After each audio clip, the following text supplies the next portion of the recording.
Go have that baby. Good evening. My name's Dave Lostalot, and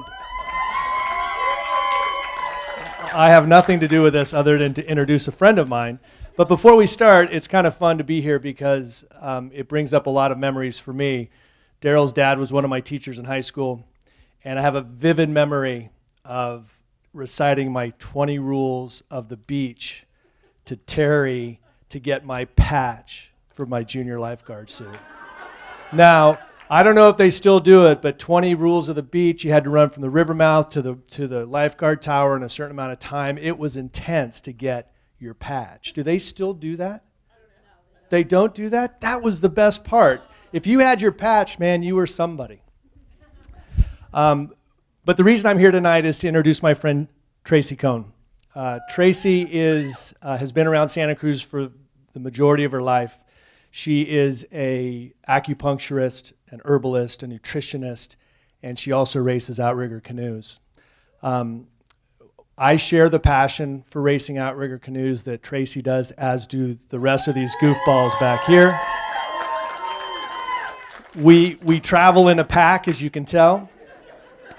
And when we race canoes, we don't mean we just put them in the water and paddle around. We travel the globe finding races. Whether it's a 250-meter sprint between buoys or a 42-mile crossing between Molokai and Oahu, if there's a race, we want to go. And we want to compete, and we want to win. We don't always win, but we always compete. I'm also the Outrigger Club coach, Outrigger Santa Cruz. It's a big organization here in town. If you haven't done it, come down on one of the Sundays for an open paddle. It's a blast. But I'm the head coach, so I also have the advantage of seeing all of the paddlers, from the newcomers all the way through the experienced seasoned veterans. And there's quite a few accomplished people in our club, but Tracy brings together a combination of her competitiveness, her desire to help people, and her fun-loving nature to bring it all together. She acts as a coach in our club for our women's team, which is no small feat. Right, ladies?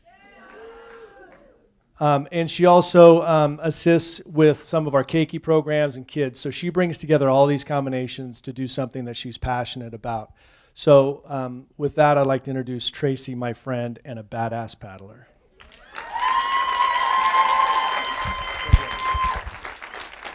Thanks, D'Lo. Wow. We do travel in a pack, and that is actually a big chunk of what I want to talk about tonight. I think one of the things that distinguishes paddling, outrigger canoe racing from lots of the other sports that have been talked about tonight, with the exception of roller derby, is that it's a team sport, and that it comes from a different culture and a different sense of community than the other pursuits that we do. There's a few things I've learned in paddling. There's a few things I've learned starting my business from scratch. Bud's right, it's hard. Anybody who's done it, built it up from the ground up and figured out as they went, like I did. I went to acupuncture school here at Five Branches in Santa Cruz, which is a fantastic education, and I was trained very well to be an excellent clinician, but I had about 5 minutes of business training and literally a weekend out of 4 years of my education for how to start a business, how to manage a business, how to market myself.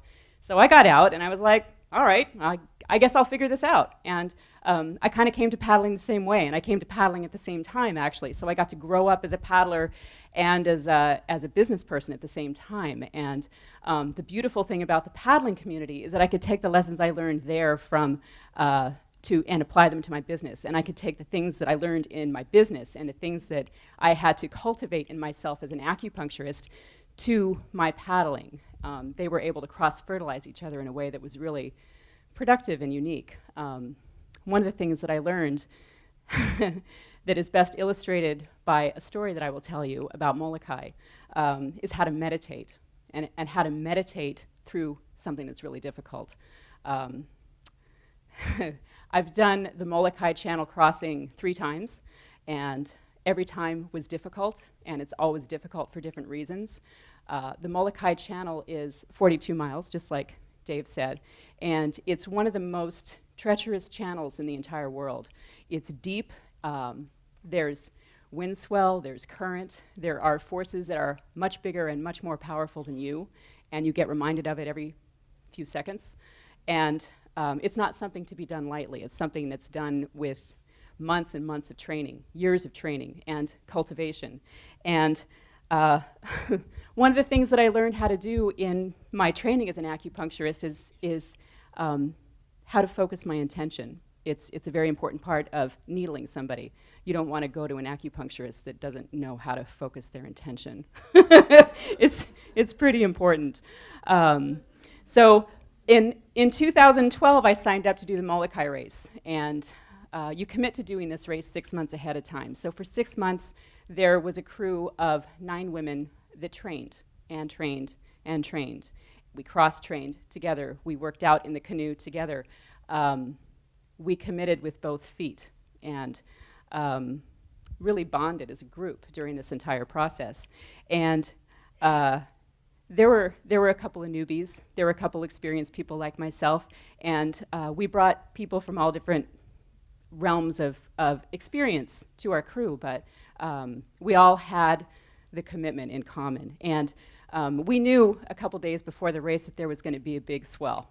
We knew that there was a storm off of Japan that was creating a massive swell that was probably going to affect the water in the channel, but we had no idea what we were going to face the day that we got down there for the race.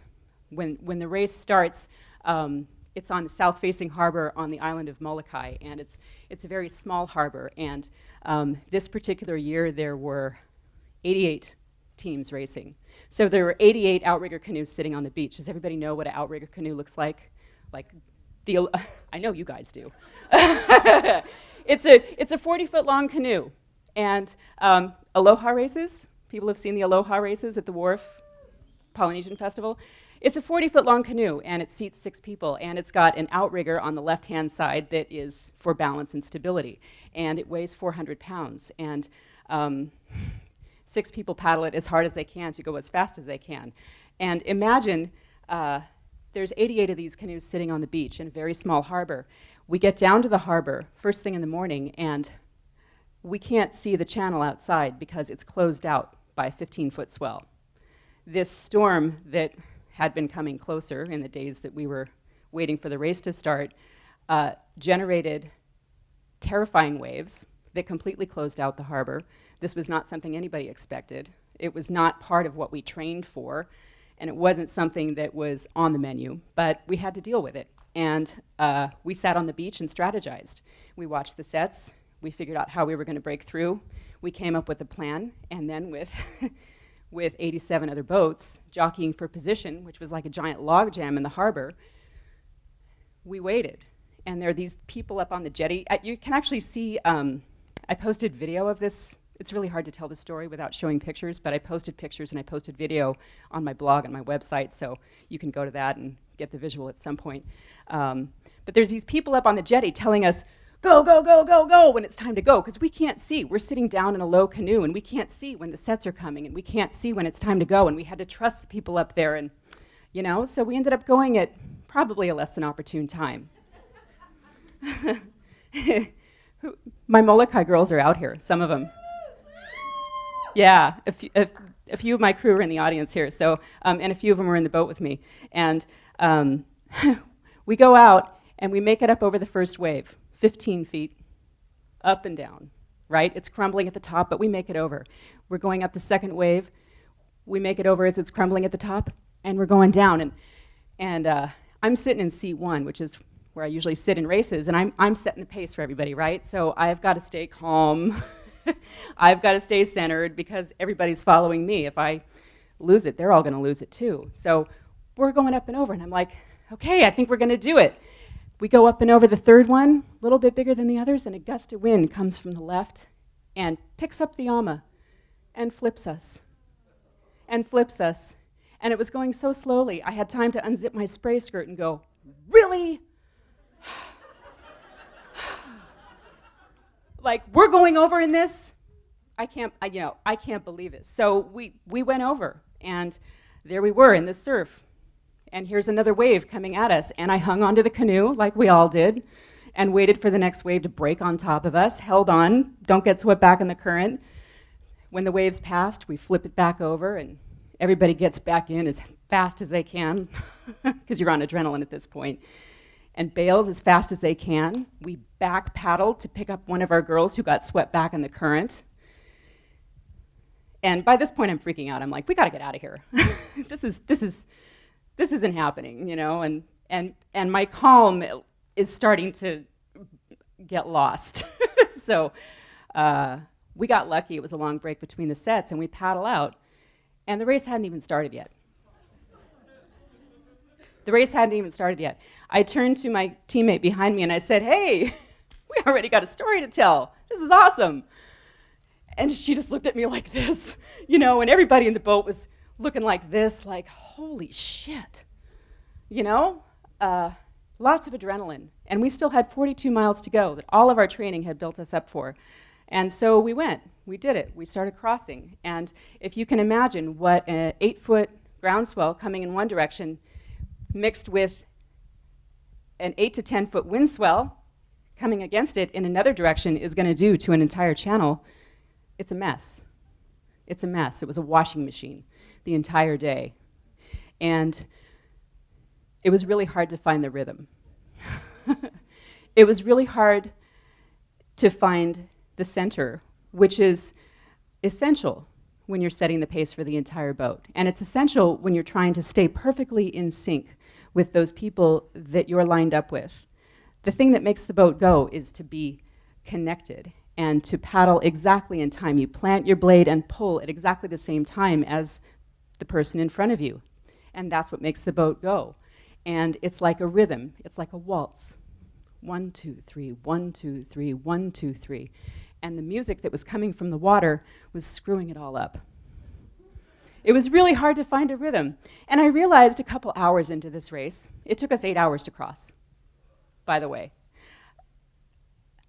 A couple hours into this, I was losing it. I was starting to check out. And I was kind of miserable. I was like, what was I thinking? I can't believe I got myself into this. This is a disaster. I'm 20 miles from land. Like, you know, like that rational part of my brain was starting to desert me. I was probably getting a little bit seasick. I was starting to lose my focus. And this voice in my head said, this is not okay. It's time to focus. Everybody's depending on you. And if you don't focus, nobody else will. And I learned in that moment, oh, I need to bring my meditation training into this right now. All that cultivation that I had as I was going through school and how I learned to focus, I need to bring that here right now. So I did. I focused. And I focused on every single stroke. That was what I chose to focus on because everything else was terrifying. The ocean was terrifying. The distance was terrifying. Everything that might happen was terrifying. So I chose to focus on the stroke. Plant, pull, release, return. And I would just focus on every single stroke and making every single stroke as good as I could. And, oh, okay, that one wasn't perfect. I'm going to make the next one perfect. The next one's going to be absolutely perfect. And that became my tunnel vision. At a certain point, I looked up, and I thought, wow, this is a beautiful place. Like the ocean in the middle of the channel is sapphire blue. There's no other color like it in the world. It's like, it really looks like liquid sapphires. It's stunning. And I started to notice there were these flying fish that would pop out of one side of the swell and go along the trough and then pop into the other one. And I thought, whoa, they have red wings. I've never noticed that before. You know, I could expand my vision and start to enjoy myself because I had learned to calm that piece down. And that serves me well in my business. I think no matter what kind of business you're in, no matter what kind of business you find yourself trying to survive in, because sometimes it's like that, there are these moments where, oh my God, there are forces greater than me. There's too much. I'm overwhelmed, right? And when I get that way, I remember, oh yeah, I can focus on one thing. I can focus on that patient in the treatment room right in front of me. 100%. Nothing else. I'm not thinking about what happened 5 minutes ago. I'm not thinking about what's going to happen in 5 minutes. I can think about only what's right in front of me, and that's going to serve me. Kind of like breathing. Where's Lydia? Kind of like breathing. So I learned that day. I learned how to apply it in a different way that I hadn't thought of before. And I'm not saying I got enlightened in the middle of the Molokai Channel, but there was a moment of brilliance there. and then it was like butter, and then it felt good, and then it felt like, okay, I can do this all day long. This is fun. And I felt that passion and that joy again. And it was an 8-hour day, and we were dead dog tired at the end of it. We had spent it all. We'd burnt all of our matches. We gave up every single piece, but by the time we got into Waikiki and we're cruising along that last 2 miles up to the Hilton Hotel, where the end of the race is, we're numb by that point, right? We're numb. It's flat water, it's not as challenging, but you've given everything up. And there was this moment, and this is the second piece that I think comes from a team sport that we don't get to experience very often. We got to a point as a crew, because we had been through such a terrifying experience together, where we implicitly trusted each other. And nobody had ego. Nobody had their own idea about how things were supposed to go. No one came to the boat with a personal agenda anymore. We'd surrendered. We'd given all that stuff up. And that's when magic happens. That's when, as a team, magic happens. And we don't get to experience that very often. We live in a very individualistic culture where we pursue things as individuals. And the group is not as important as the individual. But in paddling, it's a completely different ethic. The group is much more important than the individual. And what the group will is supersedes the will of the individual. You don't get to make your own decisions in the boat. You can't go rogue. Right? Even me in seat one, if I decide I want to paddle faster, I can only go as fast as everybody can follow me, right? And the steers person in the back, even if she decides, I'm going to go this way crazy, if the people in the boat don't trust what she's doing, they're not going to paddle hard. So we're all mutually interdependent. And when we can embrace that and let go of our ego and let go of our personal agendas, there's this magical blend that occurs, and we had that last couple miles coming into Waikiki. It felt effortless, and it felt like this 400-pound boat got picked up and was just gliding on a people mover. It was beautiful, and we didn't do very well. We didn't care at that point. We came in and we kissed the sand and we hugged each other and cried and just, I'm never doing this again. We looked back and there weren't very many boats coming in behind us, but it didn't matter. We got what we came for, and we were successful. We were successful because we had found magic together and because we trusted each other implicitly, and it was a beautiful thing. So those are two things I think we could all use a little taste of, and maybe you could come and paddle and check it out and try it, see if you find some magic, but learning how to meditate through the discomfort, I think, is the biggest take-home for me and the biggest take-home for you, maybe. And learning how to find that magic, the implicit trust that comes from abandoning your own ego and really blending with a team. It's a magical thing, and I hope you get to experience it someday. I wish you success.